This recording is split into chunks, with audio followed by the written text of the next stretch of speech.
बुद्ध का एक शिष्य बुद्ध के संदिग्ध में 6 वर्षों से था। वो एक दिन महात्मा बुद्ध के पास आया और बुद्ध से कहा, हे बुद्ध, मुझे आपके पास है 6 साल हो गए। मेरे बाद कितने शिष्य आए, उन्हें आपने इस बीच किसी एक दिशा में ज्ञान देने के लिए भेजा, लेकिन मुझे अभी तक नहीं भेजा। क्या मुझे अभी तक बुद्धत्व प्राप्त नहीं हुआ? बुद्ध मुस्कुराए और बोले, यह तो तुम्हें खुद समझना होगा कि तुम्हें बुद्धत्व प्राप्त हुआ है या नहीं। शिष्य बोला, हे बुद्ध, आपने मुझे इन 6 सालों में जो भी उपदेश दिया, मुझे वो सब याद है। आपकी बताई एक एक बात मुझे याद है। आप मुझसे भी पूछ सकते हैं, मैं आपको हर उत्तर देने के लिए सक्षम हूं। आप मुझे एक मौका तो दे, ताकि मैं किसी भी दिशा में जाकर लोगों को आपके ज्ञान के बारे में भी बता सकूं। बुद्ध ने कहा, ज्ञान की बातों को याद रखने से कुछ नहीं होता जब तक आप उसे अपने आचरण में ना लाओ। जब तक आप किसी भी चीज को अपने आचरण में नहीं लाओगे, तब तक आप दूसरों को नहीं कह सकते कि वो उसे अपने आचरण में लेकर आए। शिष्य ने कहा, जो भी हो, कृपया आप मुझे एक मौका दे। आप मुझ पर भरोसा रखें। मैं सभी को अपने ज्ञान से प्रभावित कर सकता हूं। मैं लोगों को ऐसी बातें बता सकता हूं जिससे उनके जीवन में शांति आएगी और वो शांतिपूर्ण अपना जीवन जी सकेंगे। बुद्ध ने कहा, अभी तुम तैयार नहीं हो। जब तुम तैयार हो जाओगे, मैं तुम्हें खुद सही मार्ग पर जाने के लिए कहूंगा। शिष्य ने कहा, क्यों बुद्ध? आपने मुझे इन 6 वर्षों में इतना भी ज्ञान नहीं दिया जिससे मैं लोगों को प्रभावित कर सकूं। बुद्ध ने कहा, ठीक है, तुम पूर्व दिशा की तरफ जाओ। वहां तुम्हें एक गांव मिलेगा। उससे तुम भिक्षा मांग कर लाओ और वहां के लोगों को अपने ज्ञान से मदद करना। कल सुबह तुम वहां अकेले जाना और शाम को आकर मुझे बताना तुमने कैसे वहां के लोगों की मदद की। वह शिष्य ये सब सुनकर बेहद खुश हो गया और बुद्ध का आशीर्वाद लेकर चला गया।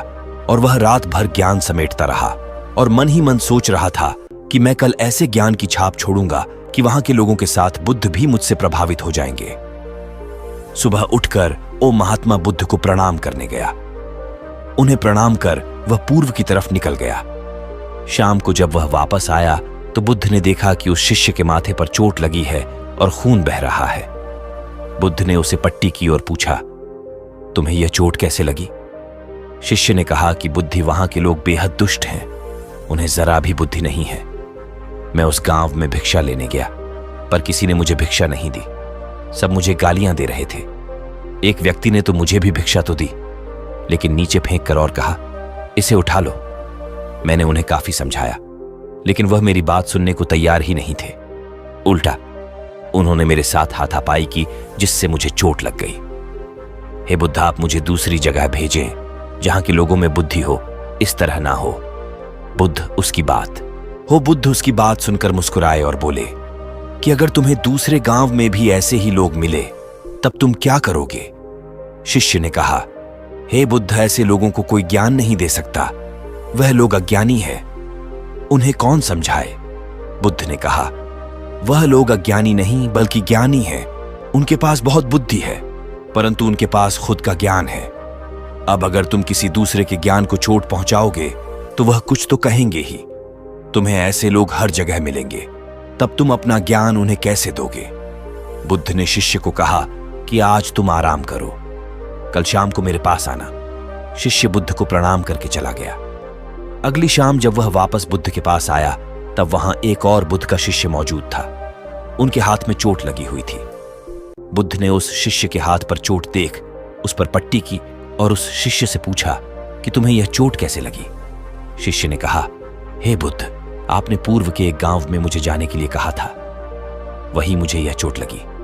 बुद्ध ने कहा, वहां तुम्हारे साथ क्या क्या हुआ, तुम मुझे बताओ। शिष्य ने कहा, हे बुद्ध, वहां पर मैंने सबसे भिक्षा मांगी, लेकिन किसी ने मुझे भिक्षा नहीं दी। एक व्यक्ति जिसने भिक्षा दी थी, उसने भी वह मुझे जमीन पर फेंक कर दी और कहा, उसे उठा लो। मैंने चुपचाप उसे उठाकर अपने पात्र में रख लिया और उसे कल्याण का आशीर्वाद दिया। तब उस व्यक्ति ने मुझसे कहा, आप बड़े ही अजीब व्यक्ति हो। मैं आपका अपमान कर रहा हूं और आप मुझे आशीर्वाद दे रहे हैं।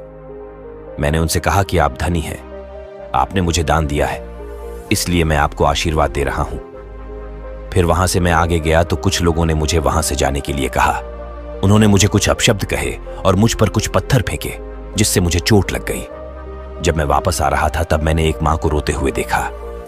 वह अपने बीमार बच्चे को लेकर चिंतित थी। मैं तुरंत जंगल से जाकर उसके लिए जड़ी बूटी ले आया, लेकिन वहां के लोग मुझे जड़ी बूटी देने नहीं दे रहे थे। फिर मैंने उनसे विनती की कि वह मुझे उस बच्चे का इलाज करने दें। उसके बाद वो जैसा कहेंगे मैं ठीक वैसा ही करूंगा। फिर जिस व्यक्ति ने मुझे भिक्षा दी थी उसने गांव वालों को समझाया। तब उन्होंने मुझे उस बच्चे को जड़ी बूटी लगाने दी। उसके बाद वह बच्चा ठीक हो गया। फिर गांव वालों ने मुझसे अपने किए गए अभद्र व्यवहार के लिए क्षमा मांगी और मुझे धन्यवाद कहा। फिर मैं वहां से वापस आ गया। हे बुद्ध, आपसे एक विनती है। उस गांव के लोग बहुत भोले भाले और सीधे हैं।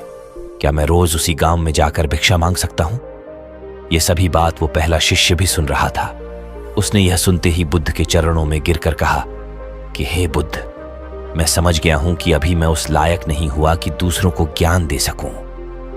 बुद्ध ने कहा, हमें बाहर वैसे ही लोग दिखाई देते हैं जैसे हम भीतर से होते हैं। जब तक हम स्वयं को नहीं बदलते तब तक हम किसी को भी नहीं बदल सकते। खुद में परिवर्तन करना बेहद जरूरी है।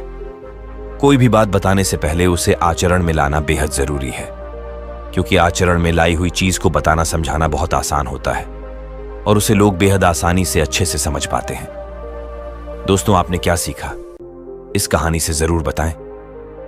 निष्कर्ष दोस्तों, हम सभी को ऐसा लगता है कि हमने जो कुछ भी सीखा है वह हमको दूसरों को सिखाना चाहिए, लेकिन हम जाने अनजाने में दूसरों को सिखाने के चक्कर में हम कभी कभी गलत साबित हो जाते हैं।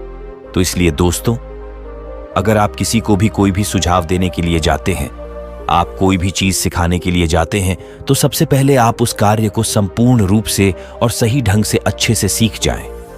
और आपको जब यह पक्का प्रूफ मिल जाए कि अब मैं इस कार्य को संपूर्ण रूप से सीख चुका हूं, अब मैं दूसरों को सिखा सकता हूं, तभी आप दूसरों को सिखाने के लिए जाए। अन्यथा आपके साथ दुर्व्यवहार हो सकता है और आपको क्षति भी पहुंच सकती है। दोस्तों, आपको हमारी ये कहानी कैसी लगी कमेंट करके जरूर बताएं। साथ ही चैनल को सब्सक्राइब और वीडियो लाइक भी करें। शुक्रिया दोस्तों।